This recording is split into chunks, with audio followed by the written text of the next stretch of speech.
Nigeria, Africa's most populous nation, stands at a dangerous crossroads. As elections approach and debates rage over whether citizens will need permanent voter cards in 2027, an even darker reality looms beneath the surface, one that has nothing to do with votes and everything to do with control. In a stunning revelation, Nigerian security forces recently intercepted a British national at the airport. His luggage? Not business documents or tourist gear, but over 50 AK-47 rifles and 3,000 rounds of ammunition. The alleged mission? To arm terrorists and destabilize the country from within. This wasn't just a random criminal act. For many who had long suspected foreign interference in Africa's conflicts, it was a painful confirmation. And for those who had mocked Captain Ibrahim Traoré, Burkina Faso's outspoken leader, it was the moment they realized, perhaps he had been right all along. Captain Ibrahim Traoré has long warned that terrorism in Africa is not organic. It is injected, financed, imported, he once said, words many dismissed as populist paranoia. But now, with a British operative allegedly smuggling weapons into Nigeria, the veil has been lifted. This is no longer speculation. It is evidence. Why would a foreign national, reportedly ex-military, risk smuggling weapons into Africa's most volatile region? Who is funding these operations? Who benefits from the chaos? The implications are chilling. As Nigeria grapples with electoral reforms and citizens grow disillusioned with democratic promises, elites appear untouched, arriving at parties in Rolls-Royces while children sing the national anthem standing barefoot in mud. Meanwhile, clandestine mining operations are underway, stripping valuable minerals from Nigerian soil, flown out via hidden airstrips in states that don't even have commercial airports. It's a perfect storm: poverty, disenfranchisement, foreign manipulation, and internal decay. And through it all, the warnings of Ibrahim Traoré echo louder than ever. The arrest of the British arms smuggler is not just a police matter. It is a wake-up call for all of Africa. For too long, the continent has been a chessboard for external powers, its leaders bribed, its resources plundered, its people kept poor to remain silent. But silence is breaking. Traoré is not just a symbol of resistance, he is a mirror held up to an entire generation of Africans, demanding they look deeper, question more, and rise higher. This moment, tragic as it is, offers clarity. Africa's instability is not accidental, it is engineered. And unless Africans take ownership of their sovereignty, justice will remain a dream whispered in the shadows. So the question now is not whether Ibrahim Traoré was right. The question is, what will Africa do with the truth? What if I told you a British man just got caught smuggling 50 AK-47s into Nigeria, at the airport? Not in some war zone. Right there in daylight. And his target? To arm terrorists. To tear this country apart from the inside. While politicians talk votes, someone's been moving weapons, silently. And suddenly, Captain Ibrahim Traoré's warnings don't sound so crazy anymore. Maybe he saw it before we did. Maybe Africa's real enemy isn't within, but invited in. If this shocked you, like this video. If you believe Africa must wake up, subscribe now. If you believe that even a small nation can stand tall against global giants. If you believe that Africa deserves to write its own story, in its own voice, with its own blood, and on its own terms. If you've seen the fire burning in Captain Ibrahim Traoré's eyes, then this story belongs to you too. Like this video. Subscribe to this channel. Not just to support, but to stand beside us. Because what began as whispers, is now a quiet storm.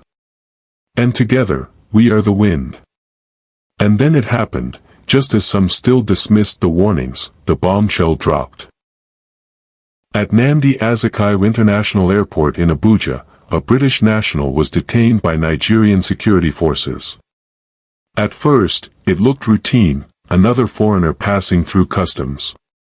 But what officers found inside his luggage sent chills down every spine on the tarmac. Hidden beneath layers of clothing were over 50 AK-47 assault rifles, more than 3,000 rounds of ammunition, and encrypted communication devices. It wasn't just weapons. It was a war kit. Even more alarming, early reports suggested he might be a serving British soldier. Though the British High Commission later denied this, confirming he was not currently active, the damage was done. A question was now echoing across Africa: what was a British citizen doing smuggling weapons into Nigeria? And more importantly, who was supposed to receive them? As the news spread, shock turned to fury. Nigerians began to realize that the enemy wasn't just domestic, it may have been invited in through diplomatic silence. Suddenly, the voice of Captain Ibrahim Traoré no longer sounded radical. His repeated claims that terrorism in Africa is not purely homegrown but strategically fueled from outside, they were no longer theory. They were fact. This was no accident. No random smuggler. This was part of something bigger. And for those who had doubted Traoré's warnings, this moment became a turning point. Africa had been breached. And this time, the fingerprints were foreign.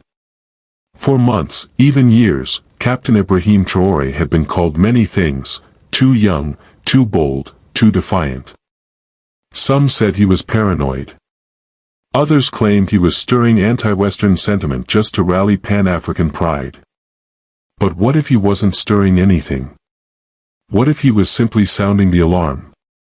Now, in the wake of the weapons seizure in Abuja, his words no longer echo alone in dusty rallies or guarded press rooms. They ring through the halls of disbelief, from Lagos to Bamako. Because what Captain Ibrahim Traoré had been warning Africa about, was standing right there at Nigeria's airport, in handcuffs, holding a British passport. He once said, "Terrorism in Africa is not spontaneous. It is planned. Injected. It does not grow here, it is planted here." Many rolled their eyes. They called it dramatic. But who's rolling their eyes now? This wasn't just about Burkina Faso. Traoré's message was bigger: Africa's enemies are not always dressed as enemies. Sometimes they wear suits, arrive with contracts, or land with aid, but their weapons follow closely behind. He understood that the battlefield isn't always where the guns are fired. Sometimes, it's where the narratives are shaped. And he dared to rewrite the script. The arrest in Nigeria didn't just vindicate his claims, it validated his entire political philosophy: Africa must reclaim its right to question, to doubt, and to defend. Traoré wasn't against the West, he was against deception. What's chilling isn't just that a man tried to smuggle rifles into a sovereign nation. It's that it almost worked. It's that nobody stopped him in Britain. It's that only luck or vigilance exposed the plan. So now, the continent must ask itself, was Traoré ever truly paranoid? Or was he simply seeing what others refused to see? And if he saw this coming, what else is on its way? It's easy to pretend that the age of empires is over. But in Africa, the tactics of colonial control never really disappeared, they simply evolved. The old flags may be gone, but the appetite remains. And the tools of conquest have changed. Today, it's not ships and soldiers, it's mining contracts, military assistance, media campaigns, and sometimes, anonymous crates of weapons smuggled through customs. Captain Ibrahim Traoré has long warned about this. They don't need to rule us with chains anymore. They rule with chaos. Because a broken nation cannot bargain. That single sentence now feels like prophecy. The logic is cold, but simple. A stable Africa cannot be manipulated. A united Africa cannot be robbed. So, keep it divided. Feed the conflict. Arm both sides. Then step in as the savior, offering loans, peacekeepers, and favorable trade terms. Terms that leave nations with debt, dependency, and no real sovereignty. The recent arrest in Abuja was not a one-off. It was part of a pattern, a shadow war. In Niger, rebels suddenly gained access to advanced weaponry.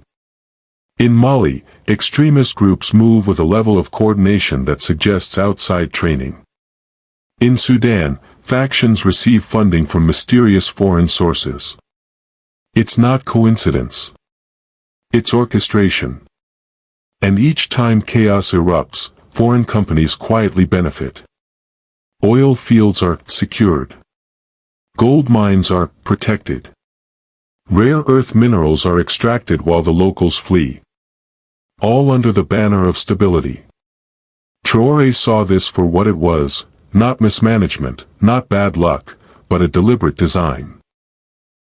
That's why his rise to power in Burkina Faso wasn't just political, it was revolutionary. He rejected the script. He threw out French troops. He cancelled exploitative contracts. He told the world, if you want to do business in Africa, do it with respect, or not at all. But such defiance comes at a cost. Since then, he's faced sanctions, smear campaigns, and covert threats. Because when a young African leader tells the truth, the world listens, and the old powers panic. The plan is clear: destabilize to control. Make people afraid. Make them dependent. Then call it diplomacy. But the playbook is no longer secret. Traore has read it. And now, millions across the continent are beginning to read it too. So, when weapons turn up in a British citizen's suitcase in Nigeria, we must ask, was he acting alone, or was he just a small pawn in a much older game? Captain Ibrahim Traoré once said, "They will come for us, not because we are dangerous, but because we are free." And now the mask is slipping. While crates of weapons slip through airports, and secret airstrips shuttle stolen minerals across borders, the people are kept distracted, with headlines, ceremonies, and speeches that promise change but deliver nothing. In Nigeria, the government recently proposed allowing citizens to vote in 2027 without permanent voter cards.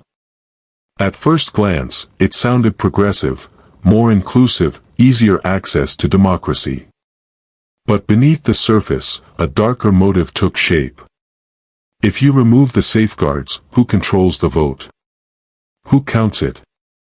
And who benefits when no one is watching? Captain Ibrahim Traoré once said, "They use democracy like a mask. But it's not democracy if the people have no voice." And across Nigeria, that voice is fading. A video surfaced just weeks ago, young school children, barefoot, singing the national anthem while standing ankle-deep in mud. Their uniforms were torn. Their classrooms roofless. And yet, just kilometers away, a federal minister arrived at a private party in a brand-new Rolls-Royce, stepping out with sunglasses, a smile, and not a single trace of shame. What do you say to a child singing in mud while a politician sips champagne? The gap is no longer just economic. It's moral. It's spiritual. People are told to be patient, to trust the system. But the same system punishes governors for speaking out, rewards silence, and suspends dissent. Opposition parties collapse. Judiciary rulings are predictable. And every time someone questions the elite, they are branded unpatriotic, paid by foreign agents, or simply silenced. Captain Ibrahim Traoré saw this in his own country. He watched as foreign-backed elites enriched themselves while ordinary Burkinabé starved. That's why he didn't just fight terrorism, he fought the lie. The lie that things are getting better. The lie that people are being heard. The lie that the system works. And that's why he's dangerous. Not because he holds power, but because he speaks truth in a world that fears it. When leaders care more about imported cars than local schools, when the streets are crumbling but ministers fly in private jets, that's not politics. That's betrayal. Traore's rise was not just about Burkina Faso. It was about showing Africans what leadership looks like when dignity returns to power. When children sing on solid ground. When truth is no longer whispered, but shouted. And now, the people are waking up. Slowly. Painfully. But surely. Because one day, the children in the mud will grow up, and they'll remember exactly who left them there. There comes a moment in every nation's history when silence becomes betrayal. When looking away is no longer innocent. When continuing as if nothing is wrong becomes a crime in itself. Africa is standing at that moment, right now. With weapons discovered at the airport, minerals disappearing through secret airstrips, and the people kept in a trance of false promises, a question now looms larger than ever: what will we do with the truth? Captain Ibrahim Traoré has made his choice. He chose dignity over diplomacy. Justice over convenience. And in doing so, he didn't just lead Burkina Faso, he awakened a continent. But awakening is painful. It demands sacrifice. It demands confrontation with uncomfortable truths. Will we admit that our elections are no longer fair? That our systems are compromised? That many of the people in power are not leaders, but managers of foreign interest? Will we dare to say what we all feel, that something is deeply broken? Traoré did. He stood before his people and said, "They will call me a threat, but I would rather be a threat to oppression than a servant to it." That single sentence now echoes beyond Ouagadougou.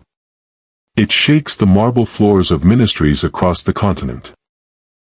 Because it asks every African leader one thing: what are you really serving? Your people, or their silence? There are only two roads now. One leads to further decay, to more corruption hidden behind suits, to children singing in mud while ministers throw champagne parties, to leaders who sign contracts they can't read, with clauses written in languages they don't even speak. The other road is harder. But it is ours. It leads to a continent where leadership isn't bought but earned. Where schools are built before stadiums. Where foreign troops don't define our borders. Where truth-tellers like Traoré are not feared, but followed. And make no mistake, those who profit from Africa's sleep will fight this awakening with everything they have. Through lies. Through fear. Through manipulation. But as Traoré has shown, the most powerful weapon isn't a gun. It's a choice. And now, that choice belongs to us. We can choose decay, again. Or we can choose dignity, finally.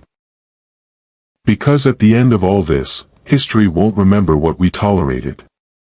It will remember what we stood for. And in that story, Captain Ibrahim Traoré's name is already written. What about yours? This is no longer just about Nigeria. It was never just about a shipment of weapons, or a foreign operative caught at the airport. It is about something far deeper. A system cracking. A continent stirring. A lie unraveling. Africa has been lied to for generations. Lied to by outsiders promising help while stealing everything of value. Lied to by insiders who traded their people's dignity for personal comfort.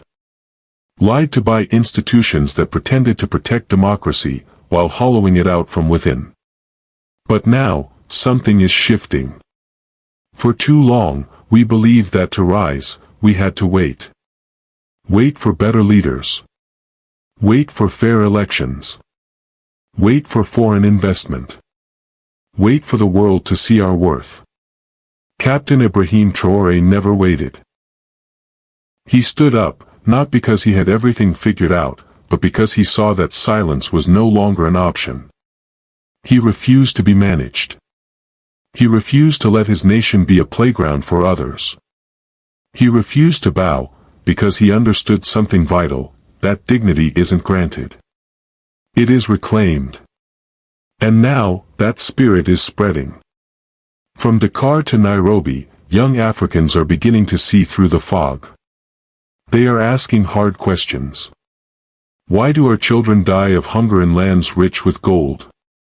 Why do our votes not count? Why do foreign companies mine our soil while our hospitals crumble?